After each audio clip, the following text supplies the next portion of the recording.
नमस्कार दोस्तों, मैं सीएम मनोज गुप्ता स्वागत करता हूं आपका हमारे YouTube channel all about taxes पर। जैसा कि ITR 1 से लेकर ITR 7 तक के सभी न्यू ITR फॉर्म्स नोटिफाई कर दिए गए हैं 30 मई 2020 को।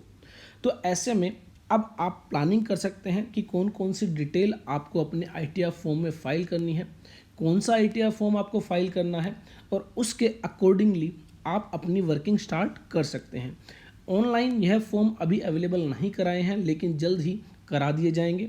तो ऐसे में आज हम बात करेंगे ITR 1 सहज फॉर्म में क्या बदलाव किया गया है और ITR 1 फॉर्म सहज जो है वो आप कैसे फाइल कर सकते हैं और फाइल करते हुए आपको किन किन बातों का ध्यान रखना है।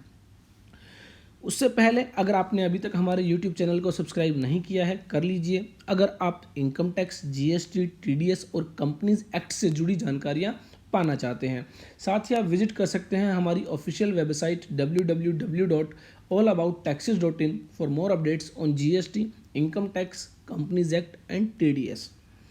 ITR 1 सहज फॉर्म की अगर मैं बात करूं, ऑलरेडी भी हमने काफ़ी कुछ इसके रिगार्डिंग डिस्कस कर लिया था, लेकिन यहाँ पर इसमें एक बदलाव किया गया है। बेसिकली लॉकडाउन की वजह से जो लोग अपनी टैक्स सेविंग नहीं कर पाए उनके लिए यहाँ पर यह बदलाव किया गया, और जिन्होंने भी 1 अप्रैल 2020 से लेकर 30 जून 2020 तक जो टैक्स सेविंग की होगी वो आप financial year 2019-20 that means assessment year 2020-21 के लिए क्लेम कर सकते हैं, और उसी के रिगार्डिंग यहाँ पर बदलाव किया गया है। तो सबसे पहले अगर मैं बात करूँ मेजर बदलाव क्या किया गया है, तो सबसे पहले जो बदलाव किया गया है यहाँ पर एक एडिशनल शेड्यूल आपका इंसर्ट कर दिया गया है। तो एडिशनल शेड्यूल जो है schedule DI detail of investments, यह आपका इंसर्ट कर दिया गया है, और इसमें बेसिकली आपने चैप्टर 6A पार्ट B के अंदर जो भी सेविंग्स की है वो जितनी सेविंग आपने फाइनेंशियल ईयर 1920 में की है, दैट मीन्स 1 अप्रैल 2019 से लेकर 31 मार्च 2020 तक की है, वो डिटेल्स आपकी अलग फिल होगी। और जो सेविंग्स आपने 1 अप्रैल 2020 से लेकर 30 जून 2020 तक के बीच की है वो आपकी अलग से जो है एंटर की जाएंगी, क्योंकि हो सकता है 1 अप्रैल 2020 से लेकर 30 जून 2020 तक के पीरियड के बीच आपने कुछ सेविंग फाइनेंशियल ईयर 1920 के लिए की हो और कुछ सेविंग करंट ईयर 2020-21 के लिए की हो। तो आपको यहाँ पर अलग से बताना होगा कि 1 अप्रैल 2020 से लेकर 30 जून 2020 तक के बीच में जो आपने सेविंग की है उसमें से कितनी सेविंग आपने जो है वो फाइनेंशियल ईयर 1920 के लिए की है। तो ये मेजरली जो है बड़ा बदलाव किया गया है ITR 1 के अंदर। हालांकि एक बार हम फिर से डिस्कस कर लेते हैं कि आपको ITR 1 कैसे फाइल करनी है, और सबसे पहले तो इसके लिए आपके पास फॉर्म 16 होना जरूरी है। ITR 1 बेसिकली एक सैलरीड क्लास पर्सन के लिए जो है फॉर्म नोटिफाई किया गया है, और ऐसे में अगर आप जॉब करते हैं तो आपको अपने एम्प्लॉयर से फॉर्म 16 मिलता है, और इस फॉर्म 16 के बेस पे आप अपनी ITR 1 सहज फॉर्म को इजीली फाइल कर सकते हैं। सबसे पहले बात करते हैं कि ITR 1 सहज फॉर्म कौन फाइल कर सकता है। तो इसके रिगार्डिंग कहा गया कि कोई भी इंडिविजुअल जो कि रेजिडेंट है और जिसकी टोटल इनकम 50 लाख रुपए तक है, और जिसकी income from salary, from one house property और from other sources, interest etcetera and agriculture income up to ₹5,000, तो ये लोग जो है अपनी ITR 1 सहज फॉर्म फाइल कर सकते हैं। तो जिनकी भी इनकम फ्रॉम सैलरी है और वन हाउस प्रॉपर्टी से जो है इनकम है। अगर किसी व्यक्ति की दो हाउस प्रॉपर्टी से इनकम है तो वो ITR 1 फाइल नहीं कर सकता है, सिर्फ वही व्यक्ति जो वन हाउस प्रॉपर्टी से इनकम अर्न करता है। अदर सोर्सेज में कुछ लिमिटेड इनकम ही जैसे बताई गई है इंटरेस्ट वगैरह की, सिर्फ वही व्यक्ति ITR 1 फाइल कर सकता है। अगर किसी व्यक्ति के केस में बिजनेस या प्रोफेशन से इनकम है, कैपिटल गेन से कोई इनकम है, तो ऐसे में वो ITR 1 फाइल नहीं कर सकता है। और जिसकी भी एग्रीकल्चर इनकम जो है 5,000 रुपये तक है वही ITR 1 फाइल कर सकता है। जिसकी एग्रीकल्चर इनकम 5,000 रुपये से ज़्यादा है वो ITR 1 फाइल नहीं कर सकता है। उसके अलावा जो इंडिविजुअल है वो ना तो किसी कंपनी में डायरेक्टर होना चाहिए, ना ही उसके पास किसी कंपनी के शेयर होने चाहिए जो कि अनलिस्टेड कंपनी है। तो अगर आप इन सभी कंडीशंस को फुलफिल करते हैं तो ऐसे में आप ITR 1 फाइल कर सकते हैं। पार्ट ए में आपको अपनी जनरल इन्फॉर्मेशन यहाँ पर फिल करनी है, जैसे कि आपका PAN number, name, date of birth, Aadhaar number, mobile number, email address, आपका रेजिडेंस एड्रेस। उसके बाद आपको फिल करना है कि आप यह जो रिटर्न फाइल कर रहे हैं वह ऑन और बिफोर ड्यू डेट कर रहे हैं या फिर लेट रिटर्न फाइल कर रहे हैं, या फिर ऑलरेडी फाइल कर चुके हैं उसको आप रिवाइज कर रहे हैं, या फिर आप आफ्टर ड्यू डेट जो है कॉन्डोनेशन के तहत जो है जो रिक्वेस्ट की थी आपने उसके तहत अपनी जो है रिटर्न फाइल कर रहे हैं, या फिर आपको कोई नोटिस मिला है इन सेक्शंस में। सेक्शन 139 सबसेक्शन 9 जो डिफेक्टिव रिटर्न की बात करता है, section 142 subsection 1, section 148, section 153A, section 153C। तो इन सेक्शंस के अंडर अगर आपको नोटिस मिला है और उसके रिस्पॉन्स में आप रिटर्न फाइल कर रहे हैं तो आप उस सेक्शन को टिक करेंगे। नेचर ऑफ एम्प्लॉयमेंट आपकी क्या है, आप जॉब करते हैं तो ऐसे में क्या आप सेंट्रल गवर्नमेंट के एम्प्लॉई हैं, स्टेट गवर्नमेंट के एम्प्लॉई है, या फिर कोई PSU पेंशनर है, या फिर प्राइवेट सेक्टर में जॉब करते हैं। उसके बाद अगर आप रिटर्न रिवाइज कर रहे हैं तो ऐसे में जो है आपको ओरिजिनल रिटर्न की जो है एक्नॉलेजमेंट नंबर, रिसिट नंबर आपको यहाँ पर एंटर करना होगा। और अगर आप किसी नोटिस के रिगार्डिंग रिटर्न फाइल कर रहे हैं तो उस नोटिस का जो यूनिक आइडेंटिफिकेशन नंबर है, डॉक्यूमेंट आइडेंटिफिकेशन नंबर है, वो आपको यहाँ पर एंटर करना होगा। उसके अलावा 7th प्रोविज़ो के तहत अगर आप रिटर्न फाइल कर रहे हैं तो ऐसे में आपको यहाँ पर टिक करना होगा। 7th प्रोविज़ो में बेसिकली उन लोगों को शामिल किया गया था जिनकी कोई इनकम नहीं है लेकिन वो सर्टेन लिमिट से ज़्यादा एक्सपेंडिचर करते हैं। फॉर एग्जांपल 1 लाख रुपए से ज़्यादा की वो इलेक्ट्रिसिटी बिल की पेमेंट करते हैं, 2 लाख रुपए से ज़्यादा फॉरेन ट्रैवलिंग पर खर्च करते हैं। तो ऐसे लोगों के लिए जो है जिनकी कोई इनकम नहीं है लेकिन वो एक लिमिट से ज़्यादा खर्चा कर रहे हैं, उनके लिए यह ऑप्शन दिया गया है। और वो लोग अगर रिटर्न फाइल कर रहे हैं तो यहाँ पर यस करेंगे, अदरवाइज नो करेंगे। उसके अलावा जिन्होंने भी 1 करोड़ रुपए से ज़्यादा अपने करंट अकाउंट में जो है कैश डिपॉजिट कराया है वो यहाँ पर यस करेंगे।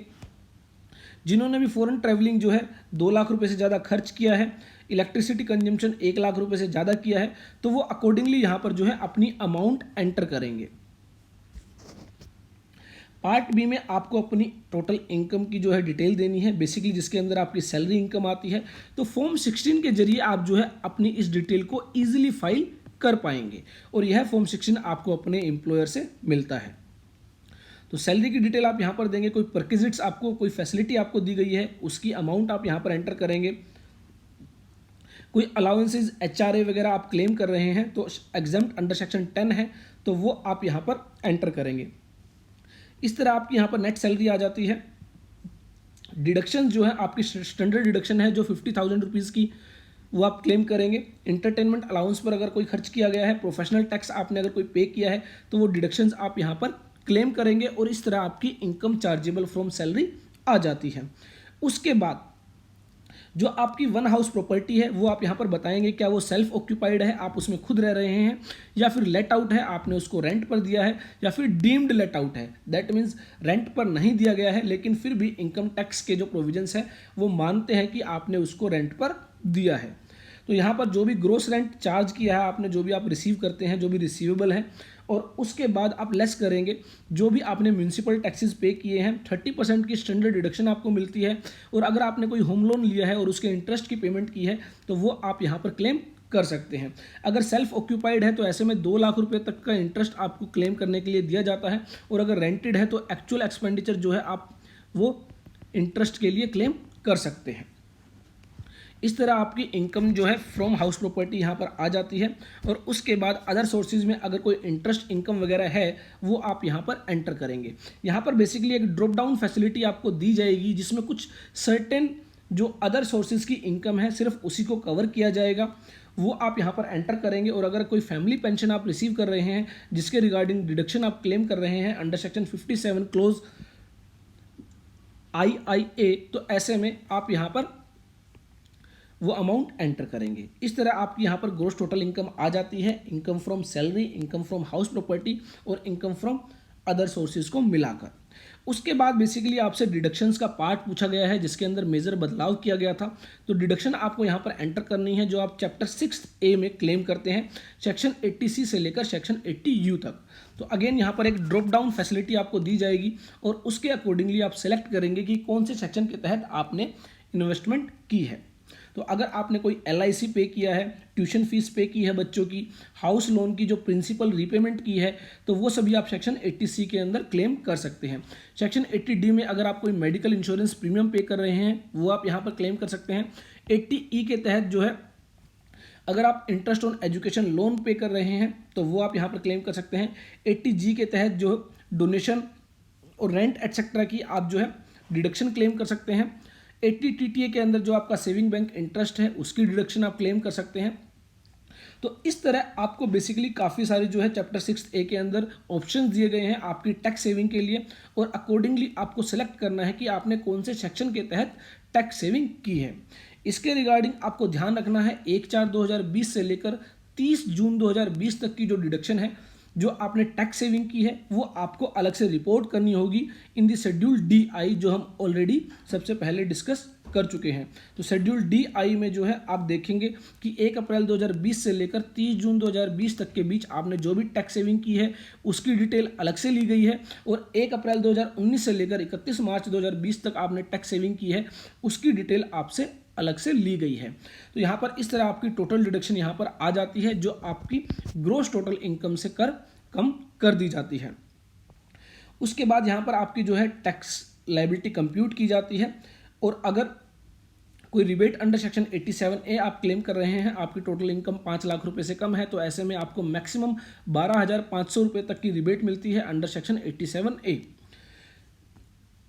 तो इस तरह यहाँ पर आपकी टैक्स लायबिलिटी कंप्यूट कर दी जाएगी। अदर इन्फॉर्मेशन में अगर आपने जो है जो आपका बैंक अकाउंट की डिटेल आपसे मांगी जाती है, IFSC कोड देना है आपको, अपने बैंक का नेम ऑफ द बैंक बताना है, अकाउंट नंबर देना है, और अगर आपका कोई रिफंड है तो आपको सेलेक्ट करना है कि कौन से अकाउंट में आप अपना रिफंड लेना चाहते हैं। मान लीजिए आपके 2 या 3 अकाउंट है, तो ऐसे में आपको ऑप्शन दिया जाता है कि आप अपनी मर्जी का कोई भी एक अकाउंट चूज कर सकते हैं जिसके अंदर आपका इनकम टैक्स रिफंड क्रेडिट किया जा सके। उसके अलावा अगर आपने कोई टैक्सेस की पेमेंट की है, सेल्फ टैक्स या फिर एडवांस टैक्स, उसकी डिटेल आपको यहाँ पर देनी है। BSR code, date of deposit, serial number of challan, tax paid, ये सभी पर्टिकुलर्स आपको जो है चलान पर दिए जाते हैं, वो आपको यहाँ पर एंटर करने हैं। कोई TDS या TCS, कोई TDS आपका डिडक्ट किया गया है या कोई TCS आपसे कलेक्ट किया गया है, जैसा कि अगर आप जॉब कर रहे हैं तो एम्प्लॉयर के द्वारा एक सर्टेन लिमिट के बाद आपका TDS काटा जाता है, डिडक्ट किया जाता है, उसकी डिटेल आपको यहाँ पर एंटर करनी है। कुछ केसेस में TCS कलेक्ट किया जाता है आपसे। फॉर एग्जांपल अगर मान लीजिए आपने 10 लाख रुपए से ज़्यादा की कोई मोटर व्हीकल परचेज किया है, कोई गाड़ी खरीदी है, तो ऐसे में आपसे 1% का TCS कलेक्ट किया जाता है, तो वो डिटेल्स आपको यहाँ पर एंटर करनी है। बेसिकली ये सभी डिटेल्स आपको फॉर्म 26AS से मिल जाती है। तो अपनी रिटर्न फाइल करने से पहले फॉर्म 26AS को एक बार जरूर चेक कर ले, ताकि कोई भी यहाँ पर दिक्कत ना रहे। उसके बाद ऑलरेडी हम डिस्कस कर चुके हैं शेड्यूल DI, जो की बात करता है इन्वेस्टमेंट की, जिसको 2 पार्ट्स में डिवाइड कर दिया गया है। एक जो आपकी फाइनेंशियल ईयर 1920 है, और एक जो आपकी 1 अप्रैल 2020 से लेकर 30 जून 2020 तक की डिडक्शन है। और इस तरह बेसिकली यहाँ पर आपका यह फॉर्म फिल हो जाता है और आपको यह फॉर्म सबमिट करना है। ऑनलाइन जैसे ही यह फॉर्म अवेलेबल कराया जाएगा, सभी डिटेल्स आपके साथ फिर से शेयर की जाएगी ऑनलाइन आपको यह फॉर्म कैसे फाइल करना है। अभी के लिए इतना ही। ITR 1 सहज फॉर्म के रिगार्डिंग अगर आपका और भी कोई क्वेश्चन है, डाउट है, तो आप हमें टाइप कर सकते हैं। साथ ही इनकम टैक्स से जुड़ी तमाम जानकारियों के लिए जरूर सब्सक्राइब कीजिए हमारे YouTube channel all about taxes को, और ज़्यादा से ज़्यादा शेयर कीजिए ताकि ज़्यादा से ज़्यादा लोगों तक नॉलेज पहुँच सके।